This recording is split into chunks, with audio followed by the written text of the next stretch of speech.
This episode of Inspire AI podcast is sponsored by Exponent 21. I keep hearing the same thing from business leaders lately. We're doing the work, but leads are harder to explain. Traffic is down, attribution feels fuzzy, and the old answers don't really fit anymore. What's changed is how people search. Instead of clicking links, people are asking questions, and AI is answering them. Tools like ChatGPT, Google's AI-powered results, and Perplexity are shaping which brands get mentioned, referenced, and remembered. Exponent 21 specializes in AI SEO. They help businesses understand how to show up consistently inside those AI-generated answers across questions about their industry, their services, and their brand. What stands out to me is that when people ask AI tools, who's leading in this space? Exponent 21 and its leaders are often referenced near the top. That comes from doing the work and shaping how this new search environment actually functions. To understand what this shift means for your business, visit exponent21.com. Welcome back to Inspire AI, the podcast where we explore how leaders, builders, and communities can stay thoughtful, adaptive, and prepared in an AI-accelerated world. Over the last several years, conversations about AI and software engineering have mostly focused on this one question: will AI replace programmers? I've been asked that by countless people, but I think the question misses the deeper transformation happening underneath the surface, because what we're actually witnessing is not an elimination of software engineering. It is the evolution of software engineering up the abstraction stack. And throughout the history of computing, every major leap in capability has changed not just the tools we use, but the layer at which humans create value. Think about that. Assembly gave way to higher level languages. Infrastructure became cloud platforms. Deployment became automation. Frameworks abstracted complexity, and now AI is abstracting implementation itself. We shouldn't be asking, how do engineers compete with AI? We should be asking, at what layer does human judgment become most valuable? And that's what we're exploring today. I want to introduce a framework I think will become increasingly important over the next decade. We call it the 5 layers of the future engineer. Because the engineer of the future may spend far less time manually constructing software and far more time designing, evaluating, orchestrating, and guiding intelligent systems. So let's break that down. Layer 1 is the builder. For most of modern software history, this is where engineering lived. The builder would write the code directly. They would implement features, fix bugs, construct APIs, create interfaces, configure systems, optimize performance.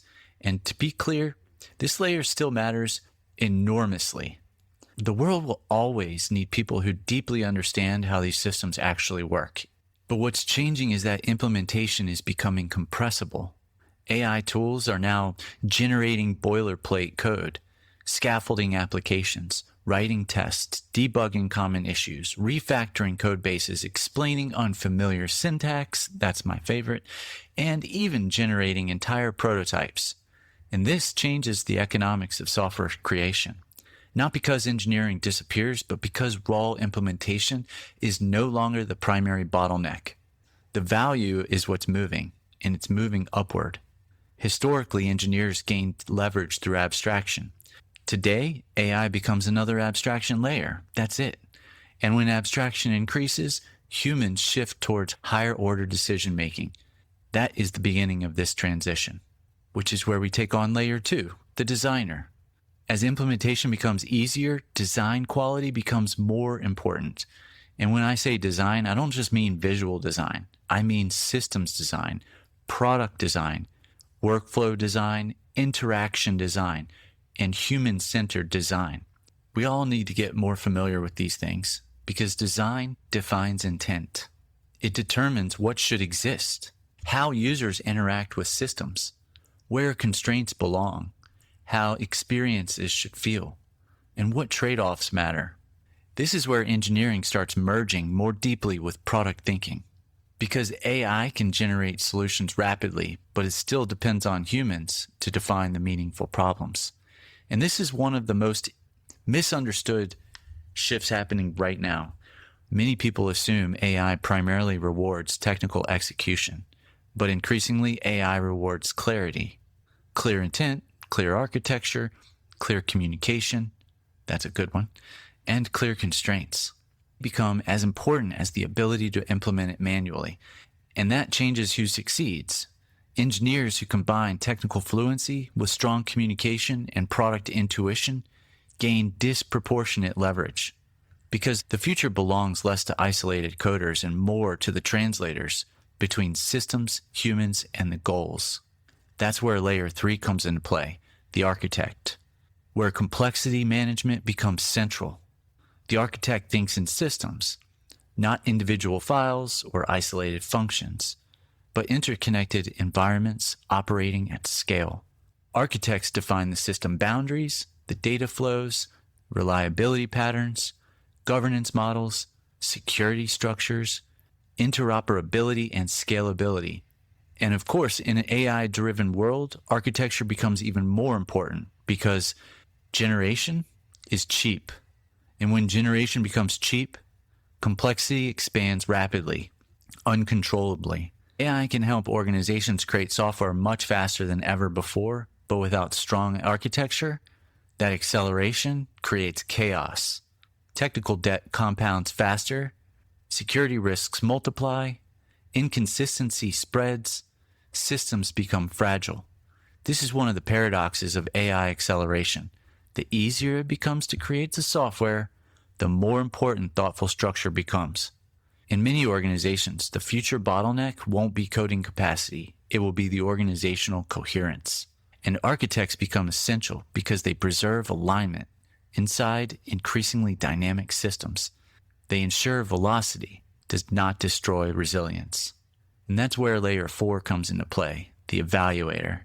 This may become the most important layer of all because AI dramatically lowers the cost of generation, while increasing the importance of verification. These systems generate code, content, recommendations, decisions, analyses, workflows. So someone must be on the other side to determine whether it's correct, it's trustworthy, it's aligned, it's secure, it's useful, or it's even responsible. And that's the rise of the evaluator as a strategic capability. I don't think most organizations fully embrace this yet. They're trying, they know it's needed, but we're entering a world where generation scales faster than judgment, and that creates new scarcity. Evaluation becomes infrastructure, and this changes engineering fundamentally. The future engineer will spend less time creating outputs and more time validating systems. Some of their responsibilities will include benchmarking, red teaming, AI governance, hallucination detection. The list goes on and on. And the organizations that win in this AI era will not be the ones generating the most code. They'll be the ones evaluating it best, because trust becomes our competitive advantage, and judgment becomes the premium skill. And that's where layer 5 comes into play, the systems leader.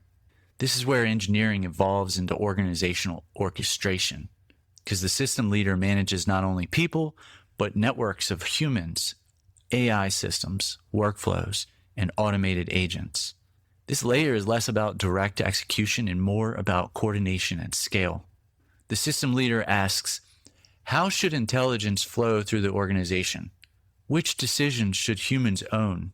Which processes should AI augment? How do we preserve accountability? How do we maintain trust? And how do we align velocity with mission? That's where engineering leadership merges with organizational design. And I think this shift is still massively underestimated because many companies are treating AI as a productivity tool. How many lines of code did you write today? AI is becoming an operational layer. And once that happens, leadership itself is going to change, because what I see is that future engineering leaders are going to be coordinating small or large human teams large AI agent ecosystems, automated pipelines, adaptive workflows, and of course, continuous evaluation systems. So in other words, they manage intelligence systems, not just the engineering teams. And that requires a very different mindset. Less command and control, more orchestration. Less chaos, more systems thinking. Less let her rip vibe coding, and more judgment under uncertainty. So if you zoom out for a second and look at all the 5 layers, what they reveal is the same broader shift. Software engineering is moving upward in the stack, from implementation towards judgment. It's not away from technical skill, but toward higher leverage forms of technical thinking. The future engineer still needs technical literacy. They need systems understanding and architectural intuition. But the differentiators will be clarity, evaluation, communication, adaptability, and systems leadership. No, this is not the death of engineering. It's the expansion of engineering into something greater. Because AI intelligence is becoming embedded in every workflow, every product, and every organization. The human value will migrate up into direction, coordination, trust, and meaning. I think one of the biggest mistakes organizations can make right now is assuming this transformation is only about tools, because it's not. It's about the evolution of leverage. Every major abstraction shift in computing changed what humans focused on. AI is probably the largest abstraction shift we've ever seen before. And those who thrive won't necessarily be the ones who manually produce the most code. They'll be the ones who can design clearly, evaluate intelligently, architect resilient systems, orchestrate complexity, and lead responsibly in environments where intelligence is increasingly ambient. Because the future of engineering belongs to the best systems thinkers. That's it. So until next time, stay curious, keep innovating, and keep building the kind of judgment that scales alongside intelligence.